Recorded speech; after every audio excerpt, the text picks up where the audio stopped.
Yes. Kamusta naman kayo? Kamusta naman kayo? Oo. Habang sila nagsisikain dyan, kami naman andito, nagkikwentuhan lang, pondahan. Kwentuhan sa may bandang tindahan. Eto gusto ng mga tao eh. Tana, kahapon ko pa punta, napansin ko tugin na sa akin to eh. Anyari? Di nakikita live ko eh. Ha? Di nakikita. Oh? Di nagpipit sa amin. Sige, patayo na lang natin. Ayaw dahil patagilid. Patingin nga ako. Ayan na. Nakikita naman, Gil. Sobra ka naman. Siyempre maraming technical difficulties to kasi first time ito eh. First time sa mundo ng internet na merong isang programa na sumasagot ng mga tanong, tapos naka-live, tapos naka-ganon, landscape. Yung combination na yun, bira yung landscape eh. Kadalasan, syempre siya lang mag-isa o ako lang mag-isa, gano'n. Yun yung normal.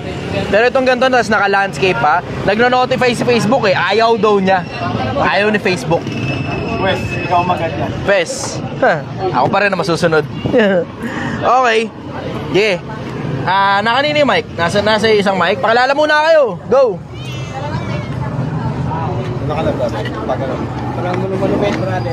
Magandang gabi, Pilipinas. Ako nga pala si Jason Año from Taytay, Rizal. Taytay. Magandang gabi, Pilipinas. Emil Alido, Binawanan. Yan. Okay. Magandang gabi, Pilipinas. Ako si Mary Jane Pitita ng Cainta. Yes. Magandang gabi, Pilipinas. Clark Aldave ng Antipolo. Antipolo. Takina manalo. Magandang gabi, Pilipinas. Ako nga pala si TJ Cabinete from Pililla, Rizal. Okay. Sige, ready na tayo for questions. Yung mga hinandaan nyo na. Kung ano man yung mga hinandaan yung mga tanong. Sige, go. Mauna na ako magtanong, brother. Total, una yung mga chismisan eh. Okay. Hindi, makikirides muna tayo. Okay. Ikaw ba, kung ikaw halimbawa yung lalaki, tapos na-post ka ng ganon without your permission, disregard muna natin yung law. Para sa'yo, ano sa tingin mo? Is it below the belt or... Below the belt daw yun eh. Kasi smoke and... I mean, ikaw... below the belt yun, Brad. Alam ka naman, above the belt yun. Ano yung first base lang? Wawa sa'yo, boy. I mean, kung ano yung mararamdaman mo, tayo na bad trip yun. Kaya tignan mo, diba yung sorry niya 22 seconds lang eh. Ano pa nga ba naman nasasabihin mo ron, diba? Kasi ganito yan eh. Ito kasi punto dyan eh. Sige, okay, nasaktan is one thing, diba? Nasaktan is one thing. Pero sinira mo na yung karir ng tao, that's a completely different story, brother. Diba? Sinira mo yung karir ng tao eh. Paano kayo nanghanap buhay nun? Nasira mo. Diba? Nabiyak yung puso mo, nagkakaintindihan na yun. Pero that's personal. Yung professional, ibang usapan yun. Dapat may boundary yun. Ang tawag dyan, compartmentalization. Doon ako bilib kay Rico Blanco eh. Kasi isipin mo yung konsepto, si Rico Blanco, tahimik lang, relax na si Rico Blanco. After all the turmoil and traumas, kung meron man siyang naramdaman na gano'n, emotional damage, tahimik siya ngayon. See? Pero hindi naman natin alam kung tuloy-tuloy ba talaga sila nun eh. Diba? Si Marisa at si Anthony, nung mga panahon sila pa ni Rico Blanco, wala tayong malay dun.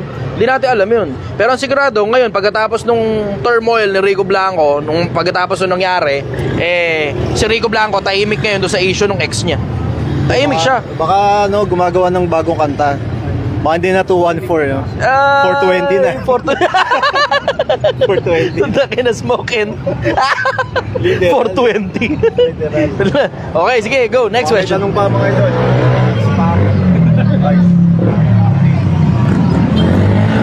Kahit pang negosyo. Kasi mga iba rito, negosyante eh.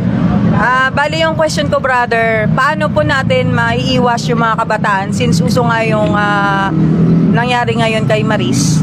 So, sa mga kabataan, ano yung masasabi mo para maiwasan nila yung maagang pag-boyfriend? Wala naman silang pakialam dyan, diretsahan lang. Wala silang pakialam dyan, puta, testing yung mga yan eh. Ganon din naman tayo nung kawataan natin eh. Huwag magpanggap, alam mo yan. Ganon din tayo, mga panahon teenager tayo, no? O, nagisa ka sariling mantika.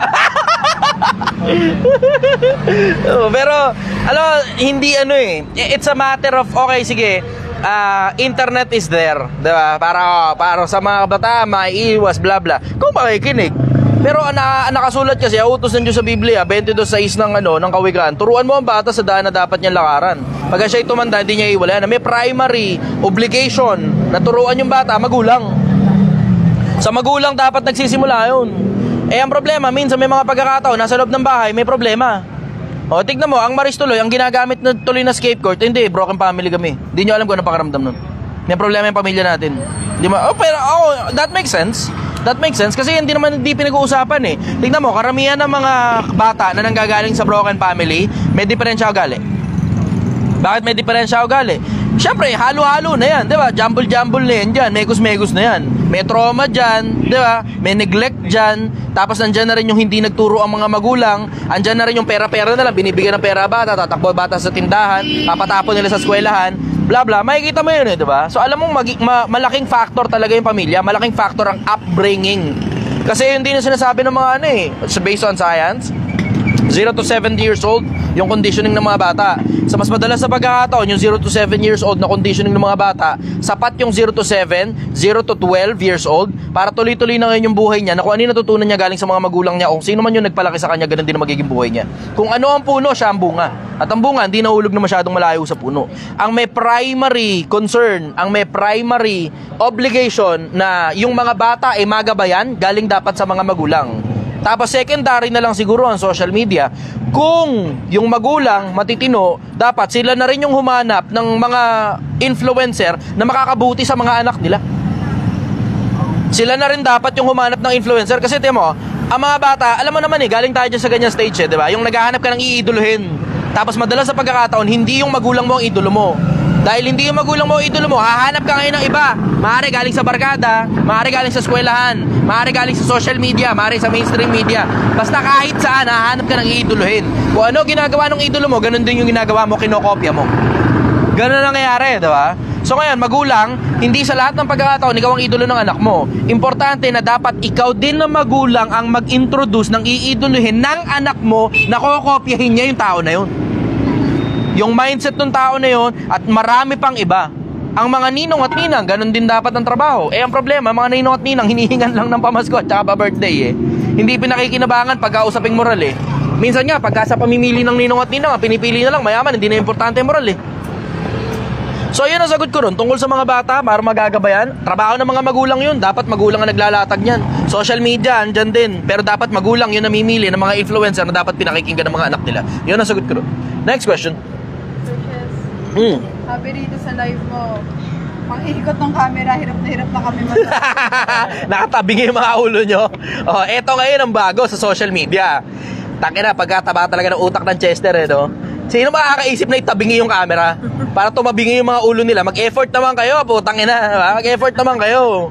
Sige, go. Tingnan natin kung may mga questions dyan. Ang sakit na ng leeg ko sa PC gamit. Ang sakit na ng leeg ko kapapanood sa inyo. PC kasi gamit ko, nakabaliktad din ulo ko. Putang ina.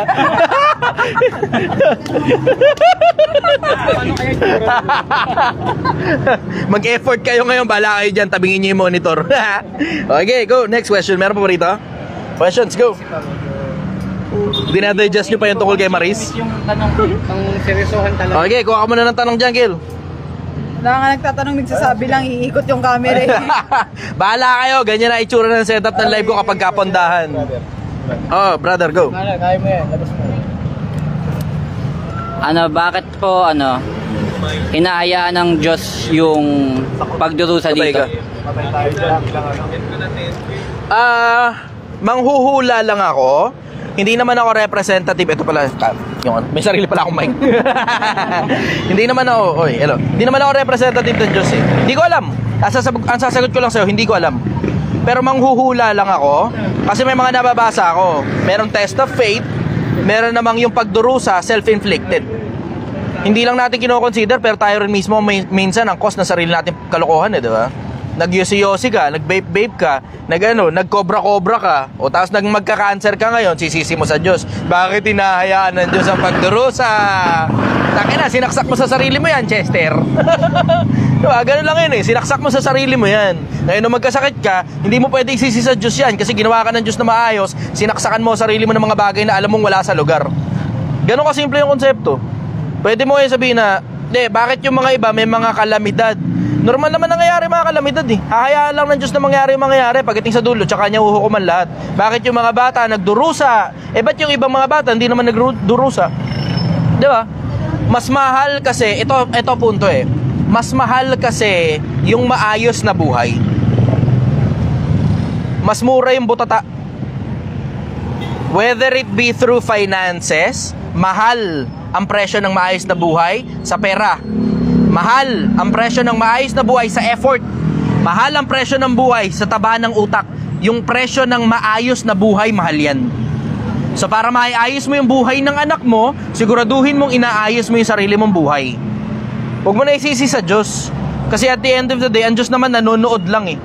Sabihin mo, bakit siya nanonood? Anong gusto mo? Lahat ng konsepto, pakikialaman ng Diyos. Ano ngayon na naging labas nun? Di yan labas nun para tayo AI. Yeah, para tayo mga robot. Formulated para kung ano man yung gustong mangyari ng Diyos, yun lang yung nasusunod. Asan ngayon ang free will dun? Pababayaan lang niyang mangyari yung mga nangyayari. Tapos pagdating sa dulo, hindi naman kasi yung kamatayan ang dulo ng buhay. Yun ang punto eh, nakakalimot lang tayo. Akala natin hanggang dito lang. May umaalis sa katawan. Pagpatay na katawan, may umaalis sa katawan, ang tawag ng buhay. Kung saan pumupunta yun, hindi ko alam. Pero, meron tayong rules of energy na energy cannot be destroyed. It just transmutate from one form to another. So, yung energy na ang tawag buhay, pag umalis ngayon sa katawan yun, kung saan man pumupunta yun, hindi ko alam. Pero hindi mo pwedeng sisihin dun sa pupuntahan nung buhay na kasalanan nun kung bakit nasira yung buhay mo nung nandito ka pa. Yun ang sagot ko ron.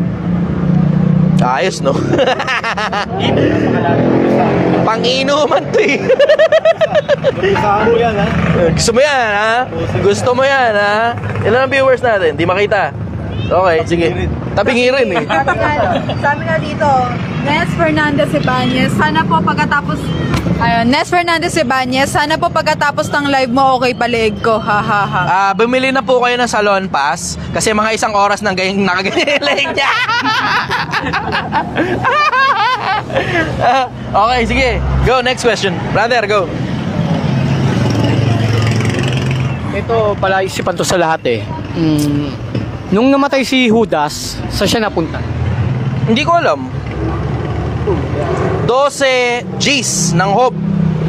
Nasa kamay niya ang kaluluwa ng bawat bagay na may buhay at nang hininga ng lahat ng mga tao. So ano nakasulat doon? Nasa kamay niya. Kung saan niya nilagay yun, hindi ko alam. Hindi ko alam. I wouldn't know. Basta ang alam ko, yung mga banal nasa ilalim ng dambana, lalo na yung mga pinatay.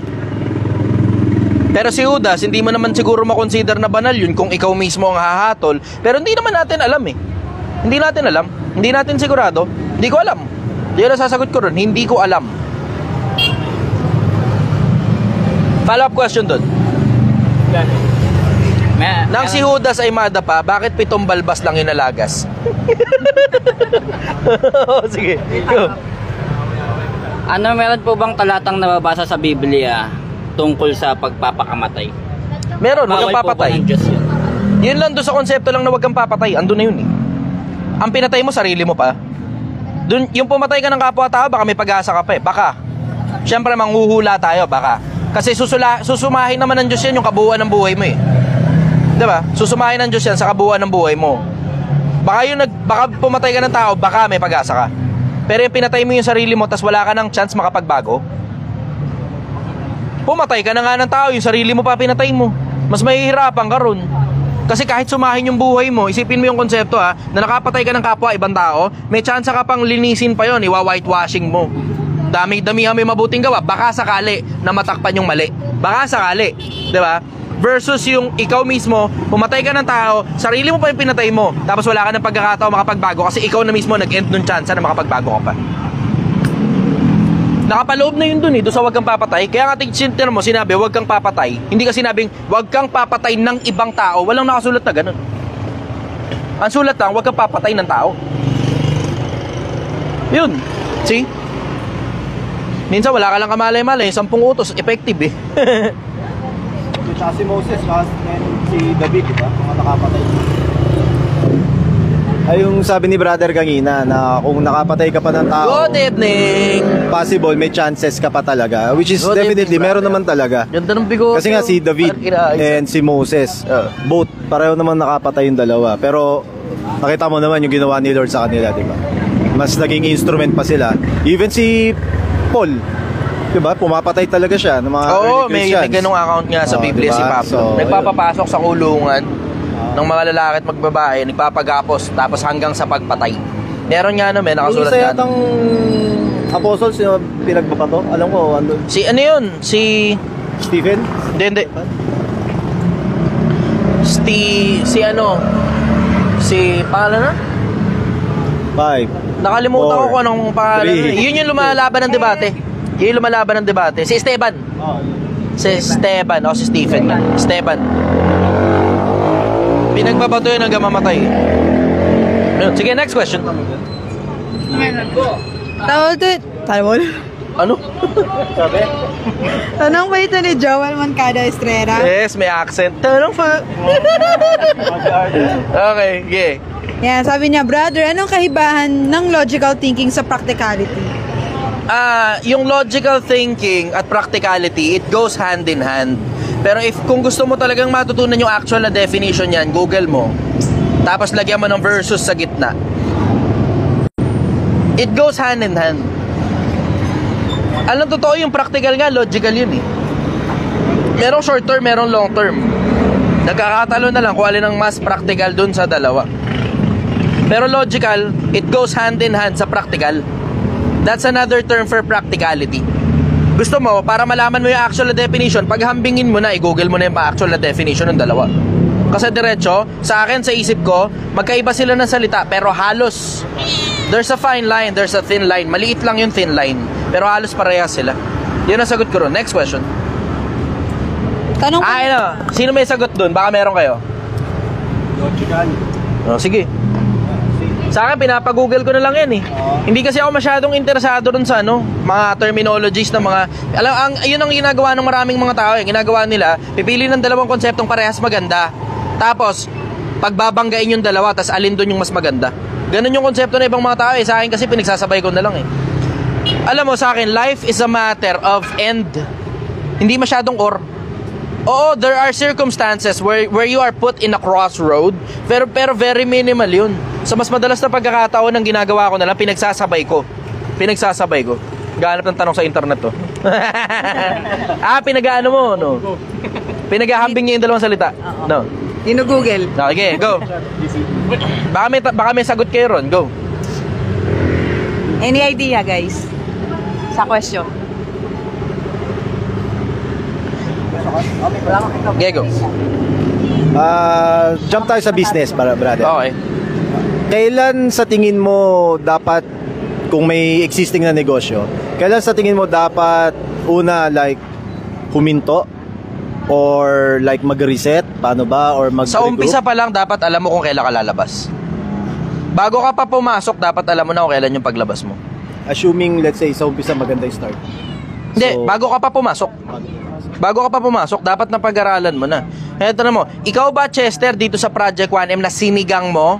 Paano ka makakarating sa 1 milyon at paano mo malalaman kung kailan mo ititigil yan? Sa akin, straight, meron na talaga akong plano. Pagkatapos ng December, January na, titignan ko ngayon ng January. Kung okay pa rin, tutuloy. Pag hindi na okay ang January, titignan ko February. Pag hindi pa rin okay, sasarado ko na. Kikip ko yung pera. Tapos ang kasunod nun, gagawa naman ako yung iba pa. Kasi kailangan mong maintindihan ng merkado eh, di ba? So lahat halos, let's just put it that way, hindi lahat ng negosyo pumapaldo. Ang madalas na mga negosyong pumapaldo, let's talk business, ang madalas na negosyong pumapaldo, yung mga negosyong konektado. Paano konektado? Halimbawa, merong isang negosyo rito, tapos ito ang consumer, tapos ito may inconvenience dito, tapos ikaw middleman. Konektado ka rito, konektado ka rin dito. Common yun, sobrang common nun. Yung ang tawag middleman, ang lakas na negosyo ng pagiging middleman. Platform mismo, yun surefire, madalas na pagkakataon, paldo ka mismo sa platform. Bawa, social media, gusto ng tao ibulalas yung mga sinasabi nila. Anong middleman? TV, social media, dati radyo. Billboards. Tapos print ads. Madalas yan, madalas. Hindi sa lahat ng pagkakataon. Pero pag sobrang dami mong pera, papaldo ka talaga dyan.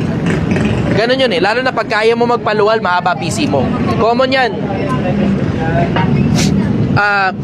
Tungkol dun sa kung kailan ka kung kailan ka titigil, dapat bago ka pa magsimula, alam mo na. Ang pinakamagandang indicator niyan, I will say dalawa. Isa, personal na experience ko personal na experience ko, pinakamagandang indicator dalawa. Isa, yung PC mo. Hanggang kailan ba yung kaya mong malugi? Pangalawa, yung market, kung nagre-respond ba sa'yo o sinasampal ka na sa merkado, tapos wala ka talagang magawa. Lahat ginawa mo na, wala ka talaga magawa, hindi talaga nagre-respond sa'yo merkado. Pagka ganun, umexit ka na. Kasi mas okay na umexit ka ng break-even ka o baka lugi ka ng konti. Kaysa tangina yung bahay mo na benta mo, yung kotse mo na benta mo, lahat ng savings mo sa abroad mula nung umalis ka ng bansa hanggang umuwi ka ng Pilipinas, lahat na limas. Tapos balik ka uli sa wala. Tapos ang pinaka-worst niyan, naubos na nga lahat ng meron ka, tad-tad ka pa ng utang. May mga iba ganyan, bago sila magpakamatay, inubos muna nila sarili nila, tas tad-tad sila ng utang. Eto, di pinag-uusapan ng mga tao eh. Akala ng mga tao, lalo na ang dami kasing influencer, yabang-yabang. Pinalalabas nila na para bang pag nagsimula ka ng negosyo, habang buhay ng negosyo, tas parang aamig ka na lang ng aamig ng pera. Ganun ang sistema eh, ba? Yun yung naririnig mo sa internet eh. Taka na may mga tao nagsasabi, hindi mo na daw kailangan hindi mo na daw kailangan gumawa ng kahit na ano, bibigay mo lang yung pera mo sa kanila, work from home, cellphone lang ang gamit, internet lang ang kailangan. Tapos wala ka halos kailangan gawin. Tangina, networking ang bagsakan eh. Networking. Ganyan sila mga networker. Ganyan mga networker. Wala kang kailangan gawin, internet lang kailangan. Ano, putang ina, babakabit lang ako ng internet, wala na akong kailangan gawin. Ano kaya gawin? Bibigay ko sa pera ko, tapos tutuloy-tuloy na papasok ng pera. Putang ina, nadali ka ng ganun, no? Oh. Tamo? Sinasabi ko. Ang daming ganyan sa internet. Sa akin, diretso ang negosyo, consider mo na parang laro. Laging may game over. May mga negosyong naipapamana sa anak. Understood na yun. Pero, hindi lahat ng negosyo may assurance na ganun. Maliban na lang, paupahan ka. Bahay, paupahan. O, ayan, itong UB Tax, UB Express na yan, paupahan. Pinapa-boundary yan eh. Diba? Paupahan yan. Public transport vehicle, paupahan. Ganun yung konsepto. Yun napaka-minimal ng pagkalugi. Maliban na lang siguro, talagang tanga ka lang talaga. Binubuhan mo yung pagpapatayo ng bahay, gago, bumagsak yung bahay, nalimas ka, diba? Binubuhan mo yung pagmamaneho ng sasakyan, nabangga yung sasakyan. Kahit may prangkisa ka pa, hindi naman maandar yung sasakyan, tapos it will take you 100,000 para ipaayos yun. Tapos hindi mo iniipon yung pera, lagapak ka talaga. Hindi lahat ng negosyo panghabang buhay. May mga negosyo na kailangan mong malaman kung kailan ang game over. Yung iba, walang practicality, alam lang nilang pumasok, pero hindi nila alam lumabas. Tangina, pag lahat na lang putok sa loob, makakarami, ganyan. Ganun ang konsepto. Kay Marisa. Ganun ang konsepto. Yun. Dapat malaman mo kung kailan yung putok sa labas. Diba? Game over. Dapat maintindihan mo kung kailan ang game over. Para meron ka pang token to continue. Continue. 8, 7, 6. Diba? Next question. Ito. Galing to sa TikTok last time. Okay. Tanong po ito ni Tamaguchi si Malakibo. Malakibo. Okay. Sabi niya, boss, fast talk lang po. Ano po bang mas prefer mo, sex or chocolate? Lahat sasagot. Oo, sex with chocolate. Okay. Sabi mo yan, ha? Ano ngayon? Ay, pinasa. Magaling dyan. Wala yung isang option eh. Smoke and Yun sana eh. Smoke minus chocolate Chocolate. Chocolate ka lang? Chocolate lang. Plastic. Bata pa to eh. Oh. Bakit ako? Parang hindi ako bagay dyan. Tag-ina, tambay session eh. No? Oh. Okay, okay. Oh. Puro sex lang eh. Chocolate. Chocolate. Bakit chocolate? Para safe. Yung urge. Sure ka? Ikaw, Brad? Sa akin, both. Parehas. Yeah. Masarap. Mabisa. Ayun lang. Okay, sige, go. Gail, go. Next question. Ayan. Tanong naman po ito galing kay Boss G, total na sa Renzami. Boss G, total na sa tambay session po kayo. Ano pong masasabi nyo kapag nilegal na po ang MJ sa Pilipinas, makakatulong po ba ito o makakaperwisyo? Eh di mag-MJ tayo dito habang nakatambay session. Nilegal eh, 'di ba? Nilegal eh. Pero yung alam mo, yung alisang biro. Ang medical marijuana, sangayon ako diyan. Medical eh. Napapakinabangan yan eh, 'di ba? Pero yung recreational, yan yung dapat pagdebatehan kasi hindi naman pwedeng lahat na lang ng kanto may sabog na tao, 'di ba? Tangina na magmamanay ako ng kotse, sabog na tao ka. Putang ina naman, 'di ba?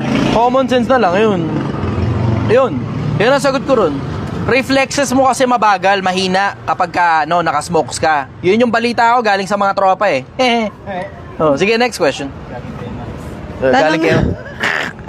Tanong naman po ko to galing kay Romualdez. Sir Chichester, tanong ko po sa inyo pati dyan sa mga nakikitambay po dyan sa inyo. Kanino po ba kayo mas pabor, sa paniniwala ni VP Sara o sa pananaw ni Marcos? Meron akong positive, meron akong negative dun sa magkabilang panig. Kasi wala naman akong sinasangayunan, wala rin akong sinusuportahan sa dalawa na yun eh. Sa akin nga, mas kung hindi nga lang talaga parang alam mo yun, may parang amoy ng treason dun kay Duterte na parang ang tunog binibenta na tayo sa China. Okay sana eh. Maganda yung plataforma na, alam mo yun, unsafe ng kalsada, tapos yung mga addict na bawasan, yung mga pusher, may mga malalaking isda pa, katulad nila Abuera Mayor Leyte, di ba? Yun. Maganda-ganda sana yung dati, yung matanda eh. Plus, tanga na heavily charismatic. Yun nga lang yung pakiramdam kasi na parang binibenta ka na sa China. Yun eh. Siyempre, di mo naman maialis yun eh. Pero hindi mo rin naman maialis na nung kapanahunan niya, ayos, good shit. Okay yung kalsada. Yung makakalakad ka ng 10 oras ng gabi sa kalsada, hindi ka natatakot na baka ma-rape ka, hindi ka natatakot na, sige, meron pa rin isolated cases. Wala tayong duda ron. Di mo naman din maialis na meron talagang isolated cases eh. Pero at the same time, hindi mo rin maialis na yung mga isolated cases, nababalitaan mo, bigla na lang nanlaban. Bigla na lang nanlaban yung mga isolated case. Yung mga ng hold up, ganun, tapos mababalitaan mo, nanlaban daw sa police. Hindi mo maialis yun eh. Pero hindi mo rin naman maialis yung pakiramdam na safe ka. Pero ang isa pang hindi mo rin maialis, yung pakiramdam na parang binibenta ka na sa China. Ngayon, tungkol doon sa dalawang nagbabanggaan ngayon, para sila mga bata eh. Straight, parang mga bata yung mga nasa politika ngayon. Isipin mo yung konsepto na tangina, yung isa nagbabanta ng pagpatay, yung isa naman pinatulan pa ng puta ng ina. Putang ina naman, di ba? Hindi na yan isipin mo yung konsepto na personalan na yan hindi na yan politika eh. Personalan na yan, hindi na yan politika. May pagbabanta na ng pagpatay. Ano ba naman? Pambira naman kasi. Parang tanga naman kasi na, sige, may problema. Tinatarget yung pamilya nyo. Kailangan mo pa talaga sabihin sa social media, papatayin mo presidente? Does that even make sense? Eto pa, ikaw naman na presidente, alam mo nang pag nagpresidente ka, maraming magbabanta sa'yo ng pagpatay. Kailangan mo ba talagang gumawa ng video solely discussing yung tungkol sa death threat mo? Personalan na yan eh. Hindi na politika, personalan na yan. Parang mga bata ang nagbabanggaan yung dalawa. Gusto mo ng diretso? Yung nakikita ko ngayon, hindi ko nagugustuhan. Hindi ako pabor sa magkabilang panig na yan. Yun ang totoo. Hindi maganda. Para sa utak, para sa isip ng isang negosyante, hindi maganda. Kasi magkakaroon ka ng, political unrest.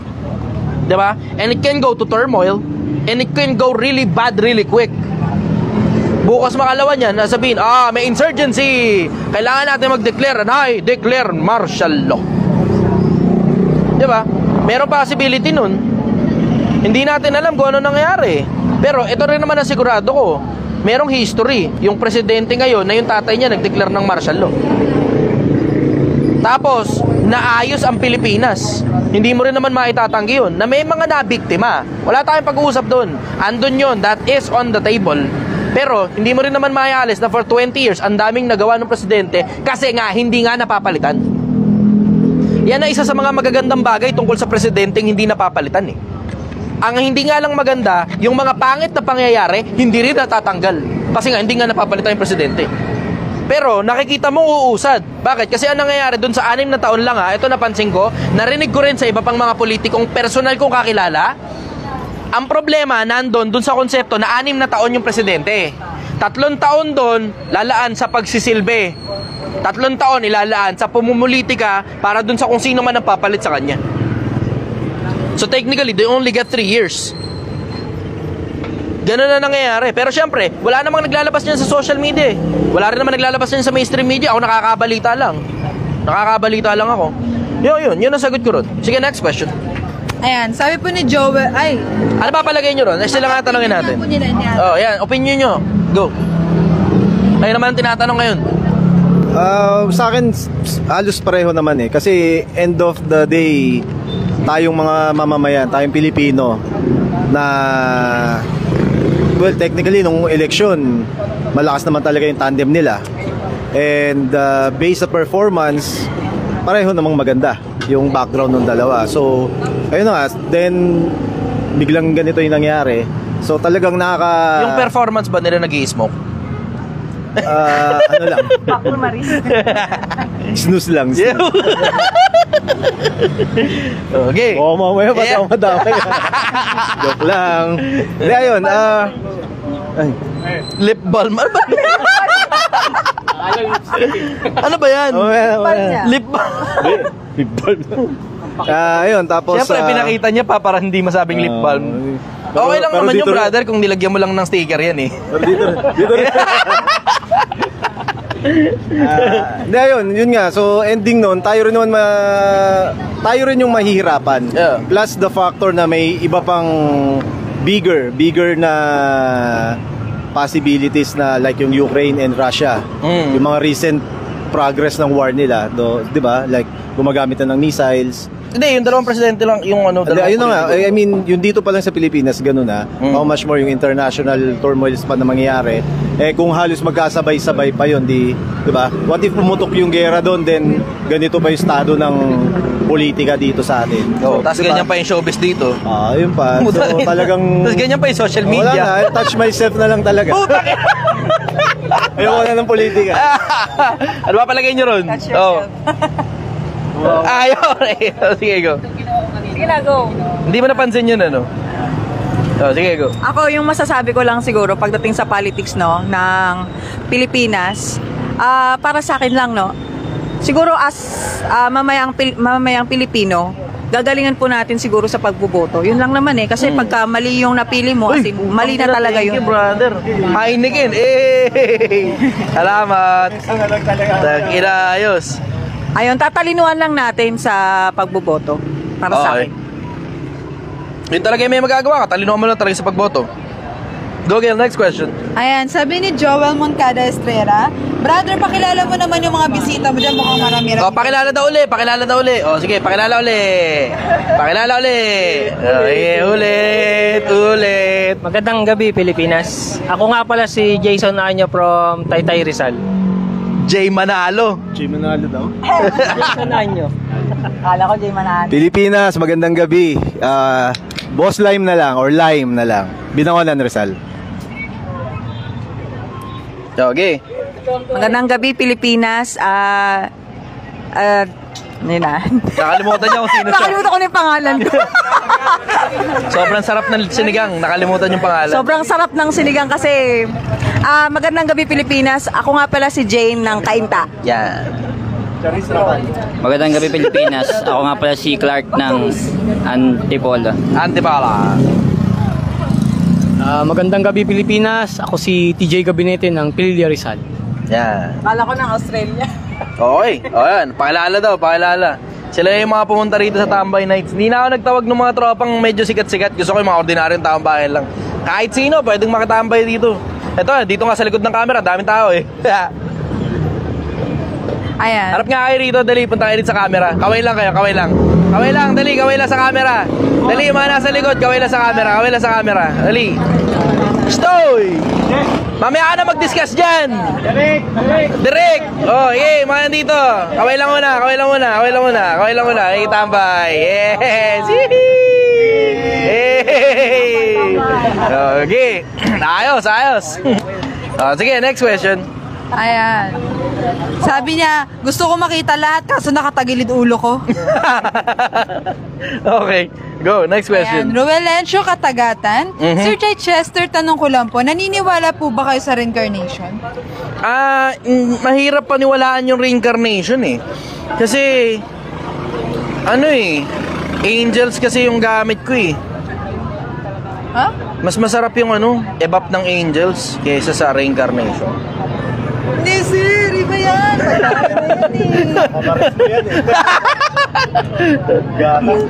Touch myself na lang.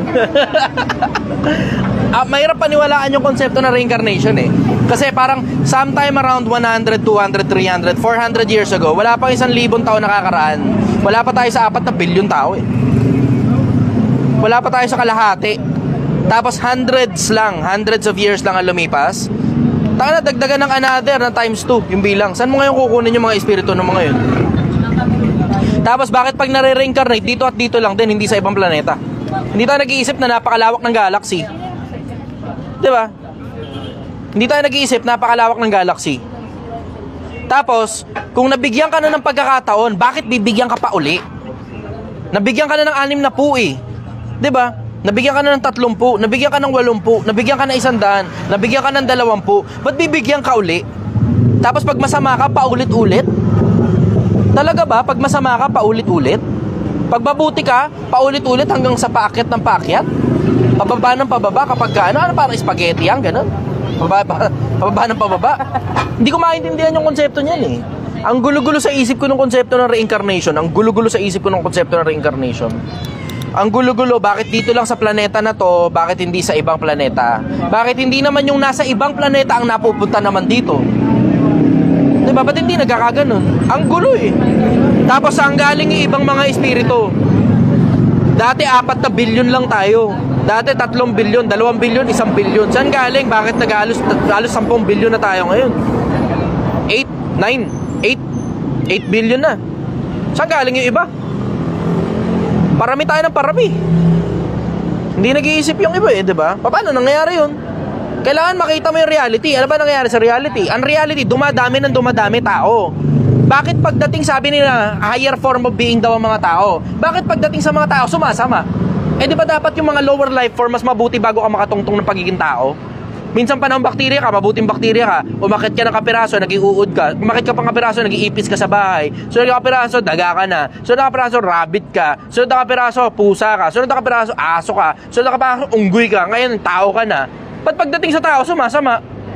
Eh, mabuting daga ka, di ba? Para kasi Dodi. Diba? Hindi magkaintindihan eh. What's gonna work? Teamwork. Oh. Bakit nung daga kayo, teamwork kayo? Pagdating sa pagiging tao, taka nagalit ka sa kapitbahay mo. Ba't nagaganon? Oh, tamo? Hindi nagme-make sense. Ang daming bagay na hindi nagme-make sense dito sa buhay na to, Timo Pilipinas. Pag naniniwala ka sa reincarnation, ang daming bagay hindi talaga nagme-make sense sa buhay na to. Yan ang sagot ko rin, kaya hindi ako naniniwala sa reincarnation. It just doesn't make sense to me. Ang dami masyadong tanong na mahihirapan kang sagutin. Sige, next question. Tanong po ito ni Ives. Tanong mo na. Ano papalagay nyo ron? Oh, okay. Sa akin ganun din. Welcome and debate. In case hindi nyo alam welcome and debate. Welcome and debate dito. So alam ba, palagay nyo, mali yung paniwala ko, okay lang, kontrahin nyo ko, ayos lang yun. Sige, go. Hindi, sa akin naman ganun din naman. It doesn't make sense kasi lalo na kung may may faith ka na pinaniniwalaan. Parang forfeited yung whatever faith na meron ka eh. 'Di ba? Kasi nga like let's say sa Catholic man yan or ano, kung may naniniwala kang may Diyos or may Savior, tapos may reincarnation, so parang asan yung ano doon? Asan yung salvation doon? Asan yung anong ginawa ng Savior na nakilala mo, di ba? Parang mafo-forfeit naman yung salvation or yung gospel or good news na ano natin. So, kaya sa akin, it doesn't make sense. Ako may additional lang. Ang ganda nga no? Madugtong ko lang. O ano, nagme-make sense nga yun. Kasi ang reincarnation kasi, hindi pala aral ng Christianism yan, just so you know. Hinduism yan eh. Aral lang Hinduism pa, tsaka parang Buddhism din yata, hindi ako sigurado. Pero hindi galing sa ano, hindi galing sa Christianismo yan. Walang reincarnation sa Christianismo. So kung itinuturing mo sarili mong Kristiyano, hindi kasama sa mga doktrina ng Christianismo ang reincarnation. Wala sa Biblia yan. Sige, next question. Ay, pala. Wala, idadagdag ko lang dun sa sinabi ni brother. Force of habit. About sa reincarnation. Kasi, Para sa akin kasi kung dati kang daga, tapos naging tao ka. Paano pag dati kang pusa? Oh, ano yun? Paano pagdating ng judgment? Saan ka ba i-judge? Dun sa Sa pagiging naging pusa daga? mo, di ba? Kit-kit na tamanggo. Yun lang, brother. Kasi parang wala. Sa kawa, tama, taka na, bagong perspective yun. Ako tuloy nadugtungan. Ako yung natuto. So may perspective mo nga, no, tama nga yun. Tapos sa kanya, nga, no, hahatulan ka, kailan? Nung pagiging daga mo. Kaya nga, Tangina, no? Oo nga, no? That makes sense. Diba? Oo. Maganda itong ganito. Ako yung natututo. Ang ganda, bagong perspective yun. O ngayon, may bagong arsenal na ako. Yari kayo ngayon. O, sige, go. okay na, brother. Oo, Yun lang yun, naman. digtong. So, next. Question po, meron. Ayan, dagdag. Go.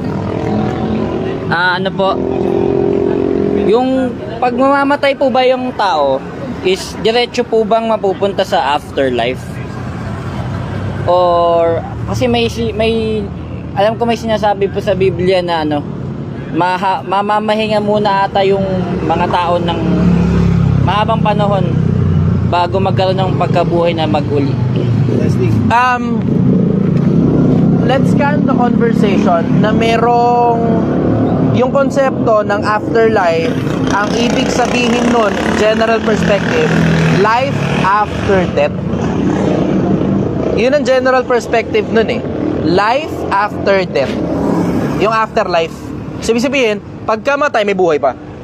Ganon yung konsepto. Pagkamatay, merong buhay na hiwalay dun sa katawan na namatay. Yun ang konsepto. So, kung ang tanong mo, meron bang life after death? I think there is, and there's a huge possibility. Bakit? Kasi going back dun sa kaninang theory na ang sabi ko, energy cannot be destroyed, na yun din naman yung sabi ni mismo ng science. Energy cannot be destroyed, it just transmutates from one form to another. Naiiba lang ng forma yung energy. Considering na ang buhay energy, yung buhay tumatakas sa katawan. So there is life after death. Nagkakatalo na lang kung parehas pa ba tayo ng mindset kasi consciousness is completely different from life. Na oo, nakapaloob yun possibly sa buhay. Possibly nakapaloob sa buhay yun. O baka naiiwan na sa katawan. Pero yung energy na tumakas sa katawan mo na ang tawag buhay, it just transfers form. So tanong mo, life after death, yung mismong energy na tinatawag na buhay, tumatakas sa katawan yun eh. So there is life after death. Ngayon, kung ano itsura dun sa kabila, hindi ko alam. Hindi ko alam yan. Kasi you have to rely on the old books. Ito ang problema. Minsan magkakakontra sila. Bawa, Quran tsaka Biblia. Nasa kamay niya kaluluwa ng bawat bagay na may buhay. Hiningan ng lahat ng mga tao. Yan ang nakasulat, diba? Saan napupunta? Anong experience ang nangyayari? Merong mga ilang accounts na katulad nung kay Esteban na hindi mo alam kung legit ba na physical talaga yon o possibly hallucination kasi mamamatay na siya. Kasi in case hindi nyo alam, yung utak ng tao naglalabas ng sobrang daming chemical na iba-ibang klase ng chemical kapag ka mamamatay ka na. Ngayon, ang ibig sabihin nun, possibly mag-hallucinate ka rin. Pero si Esteban, merong account sa Biblia na nakita niyang nabuksan yung langit para sa kanya. Possibly hallucination yon o possibly reality din yon, hindi natin sigurado. Pero itong langit na to, itong yan nang nandyan sa ibabaw, hindi bumubukas yan para makita mo yung labas ng galaxy. Hindi nangyayari yun. So hindi natin alam kung ano nangyari nun.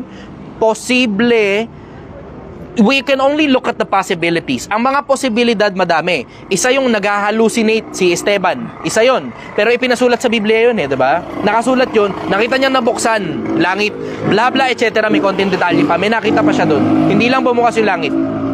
Pero itong langit na nasa ibabaw, pag tumingala ka dyan, hindi bumubukas yan. Kasi pag bumukas yan, ang makikita mo dyan, outer space. So maaaring iba yung nakita niya kaysa dito sa langit na to. Hindi yan. Possibly hallucination o possibly spiritual. Baka lumabas na yung espiritu niya sa katawan niya. Posible yon. O baka hindi na yung mata niya na physical na mata ang nakakakita, espiritu na yung nakakakita. Posible rin yun. There's just too much possibility. There's just too much possibility. Ano nga uli yung tanong? Tungkol sa... ano yung tanong mo? Hindi, yung may kadugtong yung tungkol sa mga patay. Life after death. Una po ba yung ang hindi ko alam, ito hindi ko alam. Kung meron bang consciousness o hindi ko alam kung anong tawag doon. Nakalimutan ko, merong specific term ako na hinahanap sa isip ko eh.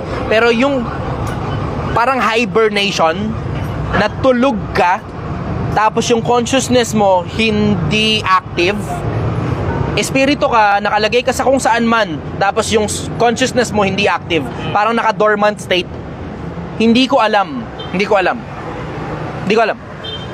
Pero merong, kung Biblia pinag-uusapan natin sa Biblia kasi at saka sa Quran, magkaiba yung accounts. Ang nasa Biblia, mamamatay si Esteban, bumukas yung langit. Ang nasa Quran naman, kapag mamamatay ka, kukunin ka ni makalmot, ikakalas ka dun sa katawan mo. Tapos masakit yung proseso na yun. Masakit yung proseso ng pagkakalas ng katawan, ng espiritu sa katawan. Kukunin ka ni makalmot. Ganun yun. Ngayon, yung ang tanong mo, kung halimbawa ang tinatanong mo, kasi alam mo, ino-open ko rin yung sarili ko doon sa mga possibility na baka posibleng yung idea mo sanga-sanga, posible yun, tapos hindi mo lang siya maitahi into an actual question. So I'm opening so many possibilities doon sa mismong tanong mo na baka dormant state o baka conscious sila. Kasi meron din akong nabasa sa Biblia na pagbukas ng isa sa mga tatak, nandun sa ilalim ng dambana yung mga espiritu ng mga pinugutan ng ulo. Tapos kausap nila ang Diyos. Nakikipag-usap sila sa Diyos at ang Diyos sumagot sa kanila. Hanggang kailan, Panginoon, banal at totoo, hindi mo ipaghihiganti ang aming mga dugo sa mga nananahan sa ibabaw ng lupa. Tapos binigyan sila ng balabal na puti. Sabi sa kanila, magpahinga pa kayong kaunting panahon. Marami pang mga kasama ninyo, papatayin din katulad ninyo. So nakikipag-usap ang Diyos sa kanila. Hindi sila dormant state. Pero hindi ko alam kung anong itsura nun bago buksan yung tatak. Kasi binuksan yung tatak Bago buksan, anong itsura nila dun? Hindi ko alam.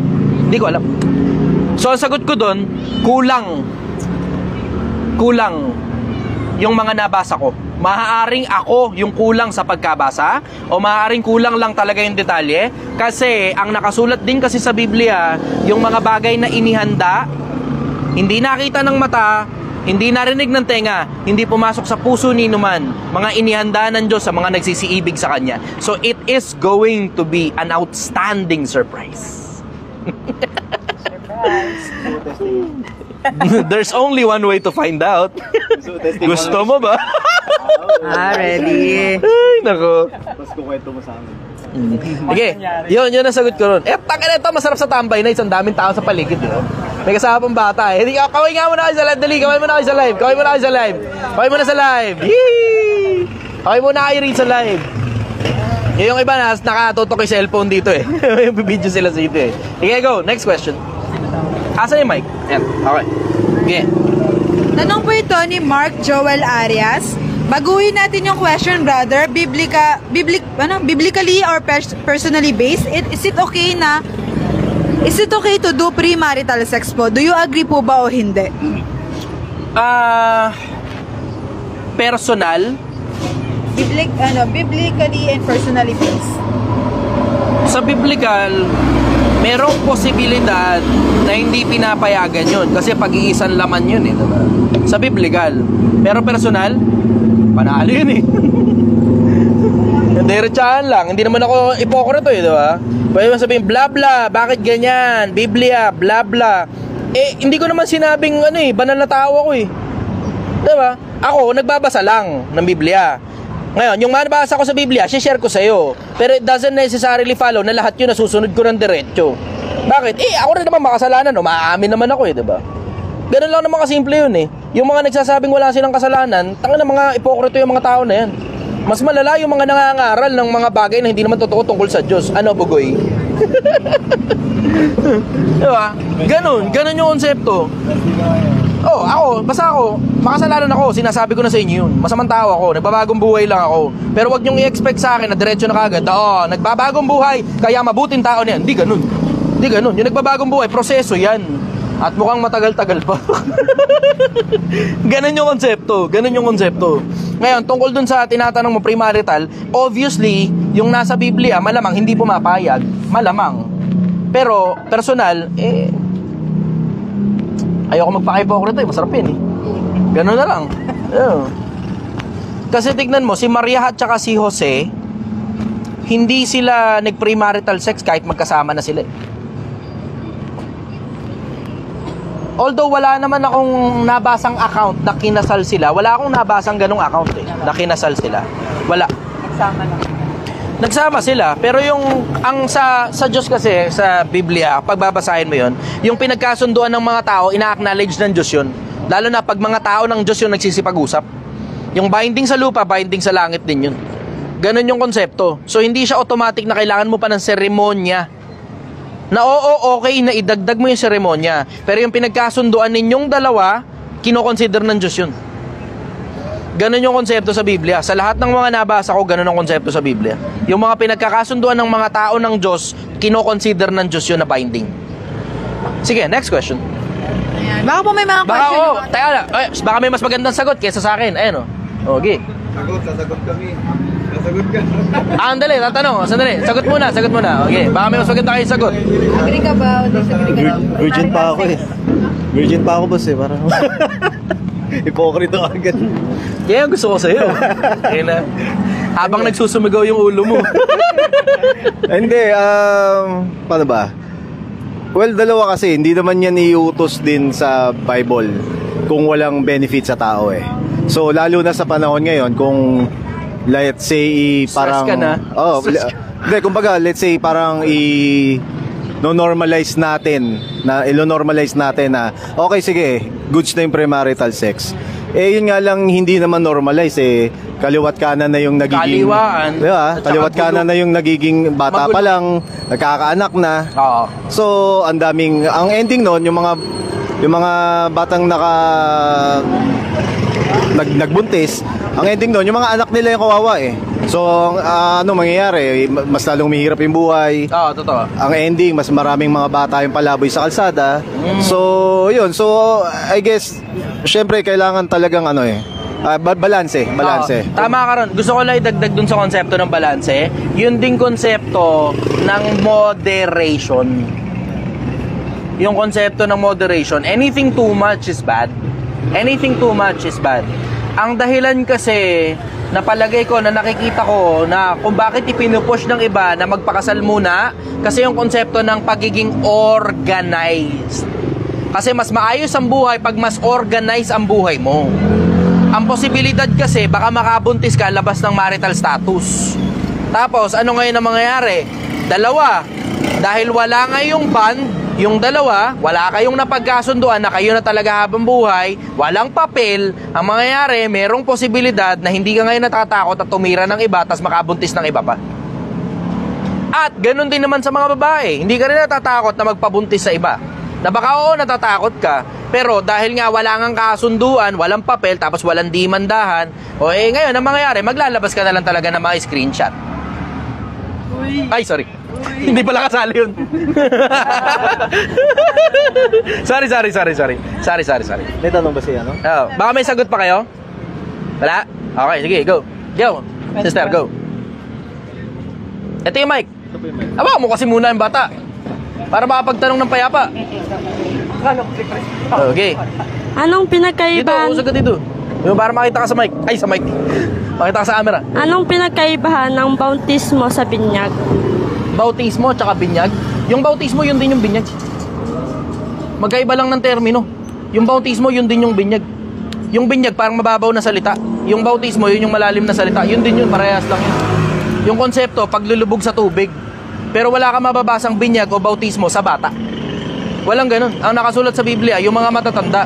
Kasi may requirement sa pagbibinyag sa pagbabautismo. Ang requirement, pananampalataya. Kailangan yung mismong bibinyagan, yung babautismuhan, sumasampalataya. Nakasulat yan yung katulad nung sa bating.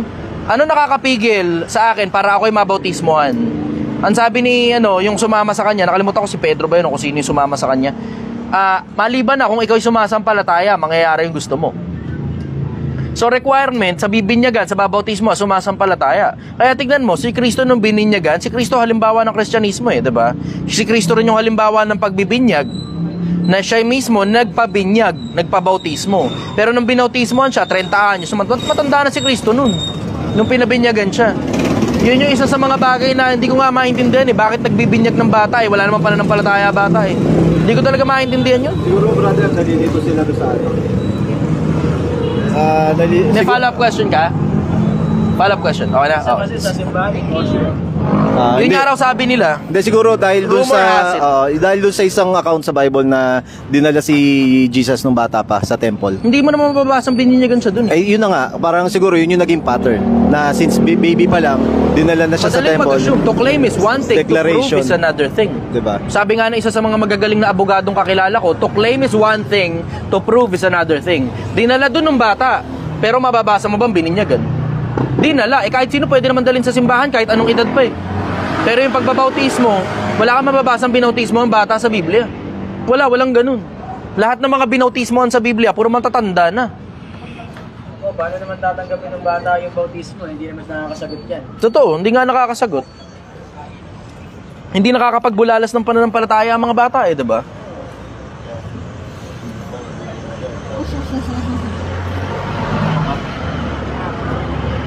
Tanong naman po ito.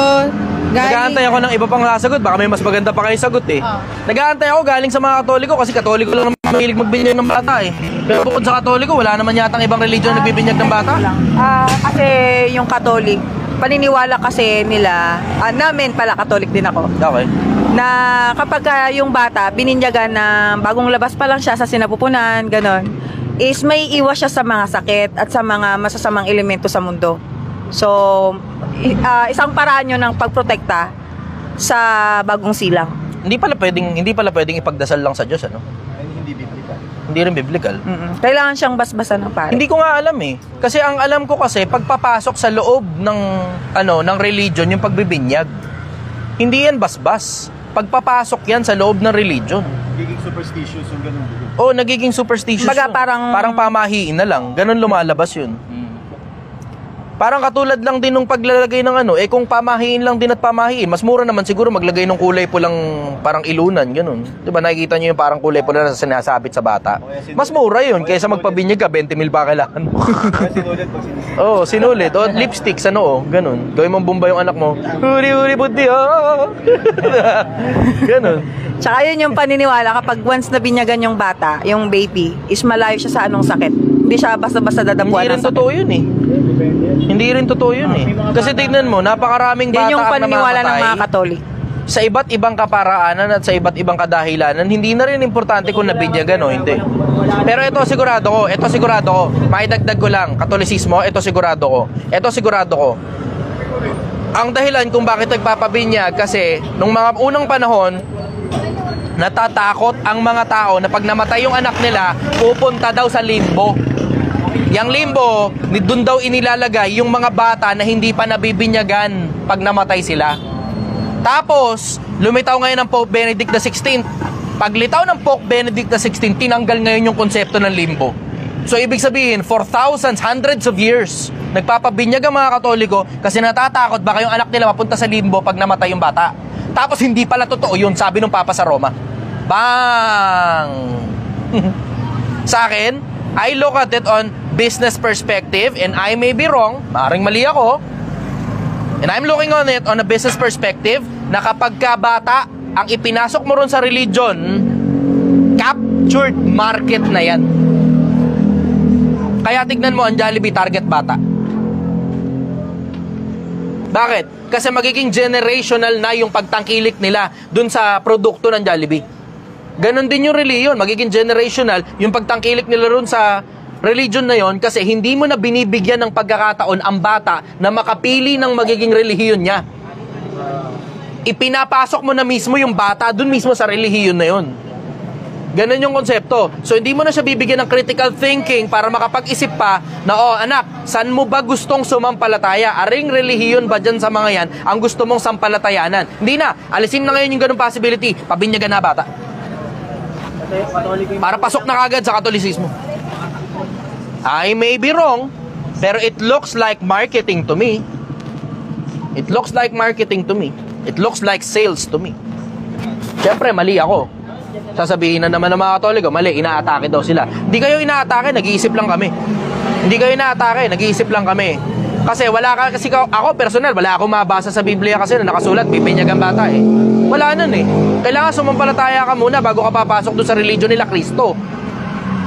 Ganun yun. Yun ang nakasulat, yun ang nababasa ko eh. Yun ang nababasa ko. See?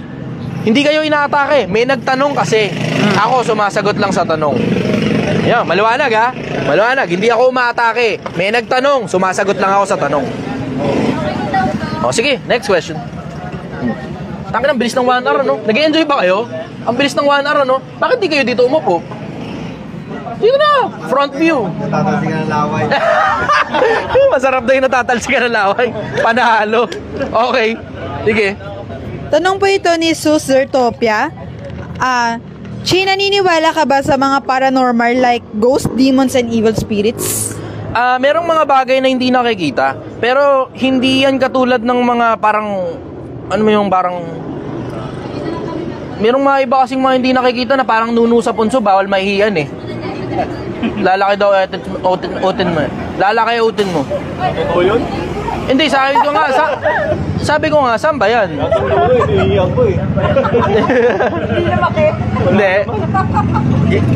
Wala eh. Ako nga, naghahanap eh. Baka pwede eh. Pero okay lang. Laki naman uting ko eh. Bakit? Ayaw lumaban ni Bugay ng debate eh. Oo. Tagal ko naman na hinahamon. Ayaw nga. Tuli. Sa Biblia ba daw yun? Oo, tuli na sa Biblia. Sa Biblia rin. Yung tuli na sa Biblia. Gawain ng mga OG nung unang panahon, iniutos yun sa kanila. Paano pag matanda na pagtimuli nila? Meron namang mga matatanda na nagpatuli noon eh. Kahit naman ngayon eh, may mga matatanda nagpapatuli pa rin eh. Yung mga ibang lahi na pupunta rito sa Pilipinas, tapos nakapangasawa rito, hindi naman lahat, pero merong mga iba sa kanila, personal preference na lang yung pagpapatuli. Ganon yung konsepto, personal preference na lang yung pagpapatuli. Bala ka, choice mo kung gusto mo patuli o hindi. Ganon ka simple yun. Pero sa atin kasi sa Pilipinas, naging parang tradition na lang yun. Na pagka hindi ka tuli, supot ka, naasar ka, supot, supot. Tapos binubusuhan ka pa nung katabi mo, supot. Ganon. Liitutin, supot. Yun, sige, next question. Nawala yung tanong. Nawala yung tanong. Yan, pag-uusapang utin, nawawala talaga tanong, sinasabi ko talaga sa inyo. Yan, sabi ko sa inyo. Tanong ito ni baka po may tanong po sila, mga nanonood. Baka may tanong kayo. Sige, banatan na natin. Sikwatin na natin. Mga kapitbahay, ano? Tanong po ito ni Kira Morse. Boss, matatanong ko lang, anong masasabi mo sa naluging negosyo tapos maraming investor, tapos ang negosyo ay bankrupt tapos ginigipit ka ng investor? Anong dapat gawin? Yun ang dahilan kung bakit dapat i-corporation nyo muna. Bago kayo magsimula, para hindi kayo sumakit ang ulo sa katulad niyan, wag nyo DDTI, lalo nang kukuha kayo investor, wag matigas sa ulo. Yung iba kasi, tangina, ewan ko, hindi ko talaga maintindihan yung konsepto ng investor doon sa ibang mga tao. Tangina, ibang tao, bobo eh. Alam mo na nga, hindi pa nga kumikita, hindi mo pa natetesting, hindi mo pa nasusubukan, investor ka kagad, lintik ka. Alam mo na nga, palugi yung negosyo, investor ka pang hayop ka. Ang daming ganyan eh. Ang dahilan kung bakit nagpapa-invest, hindi naman dahil pumapaldo eh. Ang dahilan kung bakit nagpapa-invest, nalulugi. Kailangan nilang dagdag pondo. Tapos akala naman nila, yung pagdadagdag ng pondo, galing sa bulsa ng ibang tao, yun nasasagip sa kanila. Hindi ganun. Hindi ganun. Ang pagnenegosyo, dapat kumikita na muna yung negosyo, pumapaldo na muna yung negosyo. Tsaka ka ngayon, kung sakali mang gusto mo mag-expand, for expansion purpose dapat yun. Hindi for retention, hindi for survival purpose. Yung iba, ginagawa nila para makasurvive yung negosyo, namamatay na kasi yung negosyo, hindi na nila kayang manihuin, kukuha ng putang inang investor. Akala naman nila yung pera ng investor, pera nila. Doon nagkakalituan eh. Akala nila yung pera ng investor, pera nila. Ang tagal ng lumang tugtugin yun eh.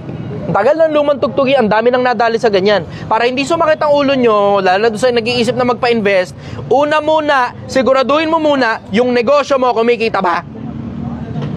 Doon muna, siguraduhin mo, kumikita ba? Yung sistemang ginawa mo, gumagana ba? Kung gumagana, mangutang ka muna. Huwag ka magpa-invest, bobo ka. Mangutang ka muna. Bakit? Kasi pag nangutang ka, meron lang specific time frame na mababayaran mo yon, you get to keep 100% of the company's profit pagkatapos mong mabayaran yung utang. Pero pag nagpa-investor ka, parte na mismo ng profit mo, buwan-buwan ibibigay mo sa investor. Depende sa usapan ninyo. So wag mong bobohan, wag mong tangahan, wag kang gago, nagpapa-invest ka, palugi naman pala yung negosyo mo. Kung gusto mo, mangutang ka muna. Ganon kasimple, para hindi ka habulin. Kasi pagka-utang, mababayaran mo pa rin yan. Maliliit lang naman eh, wag ka lang gago na nangungutang ka ng marami. 'Di ba? Maliliit lang. Para lang kung sakali man kailangan mo ng konting pondo o dagdag ngayon yan, nabibitin. Pero kumikita ka. Yun ang punto ron eh. Kumikita ka. Hindi yan palugi ka, idadamay mo pa yung ibang tao para mag-invest sa'yo tapos itatakbo mo pera. 'Di ba? Ang daming gumagawa ng ganyan para hindi kayo masibat, para wala kayong sakit ng ulo, umpisa pa lang, naka-DTI ka, transition mo papuntang SEC. Pag naka-DTI ka, yung tin mo siyang tin din ng negosyo. Pag naka-SEC ka, yung tin mo hiwalay yun sa tin ng negosyo, so wala kang problema. Ibang entity yan, considered na ibang entity kapag naka-SEC ka. So ngayon, nangahabulin yung kumpanya, hindi ikaw. Na oo, pwede pa rin umabot sa'yo, pero ang dami ninyo. Diba? Ganon yun. Secured ka kapag ka naka-SEC ka. Versus yung naka-DTI ka lang, takin na, yayariin ka talaga dyan. Yayariin ka talaga. Ako, diretsahan lang. Makipag-usap ka ng maayos. Tapos sabihin mo na lang na yung sitwasyon, nalugi, pakita mo ngayon lahat ng libreta. Ganon. File ka ng bankruptcy. Yun ang sagot ko ron. Next question. Tanong po ito galing kay Brown Notenko. Last question siguro. Ay, di pa ito pang last question, sir. Okay, sige. Tanong po ito galing kay Brown Otenko. Boss, kanina Brown Notenko. Hindi mo narinig eh. Kaso, ulit. Ulit mo. Ulit. Ano sabi? Brown Notenko. Sige, go. Ano sabi ni Brown Notenko? Boss Chi, ask ko lang po, idol po kita simula noon pa. Tanong ko lang po, may asawa po ako ngayon at nagkakalabuan kami at may relasyon po kami ng kapatid niya. Itutuloy ko pa ba relasyon namin kahit alam ko magkakahiwalay naman na kami at may tutuloy na namin relasyon namin? Ay, nako. Pilipinas. There's fucking 8 billion of us. Kalahati doon lalaki, kalahati doon babae. Sa dinami-dami ng babae sa mundo, yung kapatid pa ng asawa mo, yung putang inang trip mo. Ang pangit ng trip mo, brad. Ang pangit ng trip mo. Tanginang yan. Napakapangit ng Brown Oten ko. Nasabi ko sa inyo. Gusto mo ng diretso? Sasakit lang ang olo ng oten mo dyan. Sakit lang ang olo mo dyan. Diretsan. Huwag mo nang, tangina, kumuha ka na nga ng batong ipapalo mo sa ulo mo nung inasawa mo yung asawa mo. Kumuha ka ng isa pang batong ipapalo mo sa ulo mo na magkamukha rin. Pinalo mo ulit sa ulo mo, magkapatid pa. Pagkapatid, pinalo mo sa ulo mo, di parang bong, butang inang yan. Ginonggong mo yung sarili mo. Parang pompyang, no? Pabong! Alam mo nang ganun yung ugali nung isa, ginawa mo pa isa pa, di ganun din na ugali nun. Diba, isa lang ang puno niyan eh. Ano ba naman, pambira ka naman talaga naman. Gusto mo ng diretso? Kumalas ka na dun sa dalawa para di sumakit ang ulo mo. Kasi kahit jowain mo pa yung isa, maliban na lang kung ilalayo mo yan, na mukhang wala ka rin namang kapasidad para ilayo yan kasi hindi nga kayo lumayo eh. Diba? Andun kayo kung saan nandun din yung kapatid. Pero kung ilalayo mo yan, baka gumana. Huwag nga lang magkakakross yung path ng dalawang magkapatid, pinagsabong mo pa yung magkapatid. Tinuhog mo. Baka gumana pag inilayo mo. Pero ako, diretsahan brad, hiwalayan mo na lang yung buong pamilya na yan. Manahimik ka muna. Yang oten mong Brown, itigil mo muna. Itikong mo muna yan. Patahimikin mo muna, brad. Ikalma mo oten mo. Ikalma mo. Masyadong malikot. Ngayon lang nag-gets si Gil. Ngayon lang nag-gets si Gil. Okay. Patahimikin mo muna oten mo. Tapos, ayusin mo muna sarili mo. Bakit? Kasi, you attract who you are. Birds of the same feather flocks together. Ano ibig sabihin? Kung ano level mo, ganun din yung makukuha mo. Pag masakit ka sa ulo, masakit din sa ulo makukuha mo. Parehas lang kayo. Ayusin mo muna sarili mo. Pag medyo ayos-ayos ka na, tsaka kayo makakakuha. Matino din katulad mo. Yun ang sagot ko ron. Next question. Sabi po Last na ni... last. Hindi, pero sabi ni Junriel Limbaga, Boss Chi, mag-iingat ka dyan, baka tumumba ka. Hindi, paano tutumba? Nasa likod ako ng ano. Mauna munang tumumba tong mga nandito bago ko. Tibay ito. Parang kala mo hindi ako nadapa kahapon eh, no? Kala mo hindi ako na-budgets kanina eh, no? Yung ano, yung, tapos ending, na late ako rito. Ayaw gumana eh.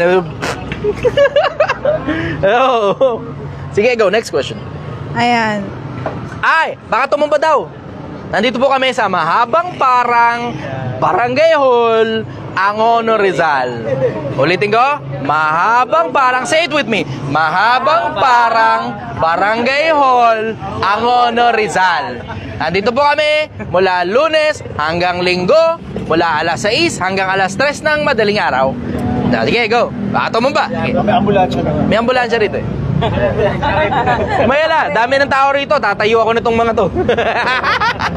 Sige, go. Tanong po ito galing kay John Tirador. Boss G, question lang po. Ano po ba ang tunay na meaning na sinasabi mong hindi lahat para sa negosyo? Kasi gusto ko mang negosyo pero di ko maintindihan ibig mong sabihin doon. Uuriratin mo sarili mo. Tama nga naman. Minsan kasi may mga pagkakataon kasi lahat tayo may gusto. Pero hindi naman automatic na dahil may gusto tayo, automatic lapat kagad sa atin. Halimbawa, so maging basketball player. Pero ka-height kita, 5'5". Pwede. Pero, alam mong sobrang baba ng tsansa. Paano kung ka-height ka ni Rizal, 5 flat? Basketball player ka? Di ba? Ganun yung konsepto. Kailangan alamin mo muna kung lapat ba sa'yo yung sistema ng pagnenegosyo. Halimbawa, kailangan mo kasi ng maraming skills yan bago ka magnegosyo. Bago ka magnego-negosyantihan. Kasi ang dami sa Pilipinas gusto magnego-negosyantihan eh. Ang ginagawa nila, didikit sa mga negosyante, akala nila makukuha nila lahat dun. Without considering na kailangan, ungkatin mo muna sarili mo. Alamin mo muna sa sarili mo. Yung financial management mo ba? Maayos? Bakit? Kasi pag ninegosyo, may kinalaman sa pera yan. Yung iba ang gusto magnego-negosyantihan, nakala nila papaldo sila sa pera sa pagnenegosyo. Na pag nagsimula sila ng negosyo, putang ina, lahat ng tao kino-congratulate sila. Congratulations! Ang layo ng pinagkaiba ng negosyanteng kumikita sa negosyanteng palugi. Ang layo ng pinagkaiba niyan. Nung negosyanteng kumikita at saka nagne-negosyantihan lang, palugi pala. Tangina, ang dami kong kakilalang negosyantihan, tumakbo pa ng 2 taon. Tapos ang naging ending, lugi pa din. Akala ko kasi nung iba, OFW ka, uwi ka sa Pilipinas, akala nung iba, pag OFW ka, may pera ka, may puhunan ka na. Akala nung iba, mag-sign up ka lang sa mga courses ng mga hindot sa social media, biglang boom, negosyante na ako. Tanginang yan. Hindi ganun yan, tanga. Hindi ganun yan. Pag hindi ka pa nakakaipon, huwag ka muna magnego-negosyantihan. Bobo ka pa. Diba? Tangina, dun nga lang sa sweldo mo, hindi ka nakakaipon eh. Diba? Sweldo mo pa lang. Partida, empleyado ka pa lang nun ha. Paano pa pag kumuha ka ng empleyado, tapos ikaw bobo ka pa? Diba? Ganon yun. Alamin mo muna kung pang negosyante ka ba. Bakit? Ang daming factors to consider. Una, yung financial management mo ba maayos? O baka bulagsa ka sa pera, ini-scatter mo pag kumikita ka ng konti? Empleyado ka pa lang eh. Diba? Ayusin mo muna. Pangalawa, tignan mo rin, may people skills ka ba? Marunong ka ba mag-handle ng tao? O baka nilalayasan ka ng tao mo mayat maya? O baka hindi ka sinusunod, binabastos ka. Hindi nga lumalayas, pero binabastos ka. Wala ka people skills eh. Diba? Tapos, tignan mo rin, may sapat ka bang puhunan? Nakakaipong ka nga. Pero, baka naman yung pangrenta mo, 3 buwan lang. Tapos, hindi ka pa kumikita, naubos na agad na pera mo. Kailangan mo i-consider yun. Pangapat, gaano katigas ang mukha mo para pumunta sa kalsada at magbenta. Kasi yung iba, puta, 20 mil lang yung pera nila. Gusto nila, nasa bahay sila, papindot-pindot lang. Ayaw lumalabas, ayaw nakikipag-usap sa mga tao, ayaw nagbebenta. Gaano kagaling ang sales skills mo? Gaano kagaling ang marketing skills mo? Kahit gaano kasarap ang produkto mo, kung hindi naman alam ng tao na may produkto ka pala, sino pagtsatsagang bumili? Diba? Tapos, sobrang tindi mo nga, sobrang sarap nga ng produkto mo. Ang lupit mo mag-marketing, pero hindi ka marunong ng sales, hindi ka marunong magbenta. Nalalaman lang ng tao na nag-i-exist yung bla-bla mo, pero hindi mo alam kung paano mo i-close yung deal. Uubra ba yun? Hindi ka nakakabenta? Alam lang ng tao nag-i-exist ka, pero hindi alam ng tao kung ano gagawin nila dahil nag-i-exist ka. Hindi ka marunong magbenta eh. Diba? Alamin mo muna sarili mo. Kilalanin mo muna sarili mo. Ako, ito suggestion ko. Ungkatin mo muna ang sarili mo. Kung umuubra ka bilang empleyado, baka umubra ka bilang negosyante. Baka. Pero kung pag-i-empleyado pa nga lang, hindi ka na gumagana, putang ina, anong assurance ngayon na magiging negosyante ka? Eh, pag-empleyado pa nga lang, hindi ka na gumagana eh. Lahat ng pera mo napupunta sa misis mo. Lahat ng pera mo napupunta sa kabit mo. Kay Maris. Ay, sorry. Wala man ako apelido eh. Lahat ng pera mo napupunta kay Shopee. Kay Scatter. Diba? Kailangan mo i-consider yun. Okay, Franklin. Uy.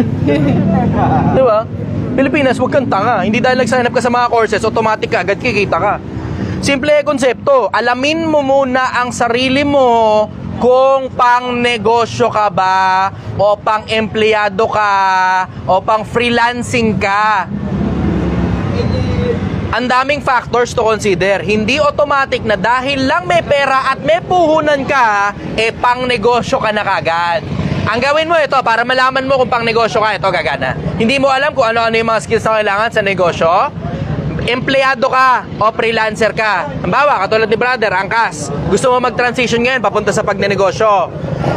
Patsi lang, halagang 5,000. Testing mo lang muna. Pag gumana, pwede ka naman magdagdag ng puhunan. Pag hindi gumana, o edi subukan mo uli. Tapos subukan mo uli. Pa 5,000 lang, 10,000 lang. Hindi pwedeng lahat ng ipon mo, ibinugsak mo ngayon sa isang negosyo, tapos hindi gagana yun. Ang gagana, patsi-patsi. Siguro naman sa 20 beses mong nagsusubok, tapos nalulugi, baka naman alam mo na kung hindi ka pagnegosyo pag gaganon, diba? Tangina, diba? Lahat ng pera mo, binibigay mo sa nanay mo, diba? Tapos hinaharatsyada lang nila.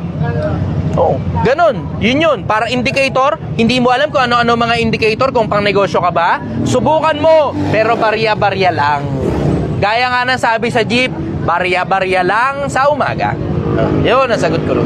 Maraming salamat sa inyo, Pilipinas. Nag-enjoy ako. Sana nag-enjoy din kayo. Medyo nahihiya pa sila sa harap ng camera. Mahihayin ang aking mga kasama. Pero maraming salamat sa pagbisita. Kawin muna kayo rito sa live. Dali. Kawin muna kayo sa live. Project 1M, Pilipinas. Sumabay ka na. Hihi!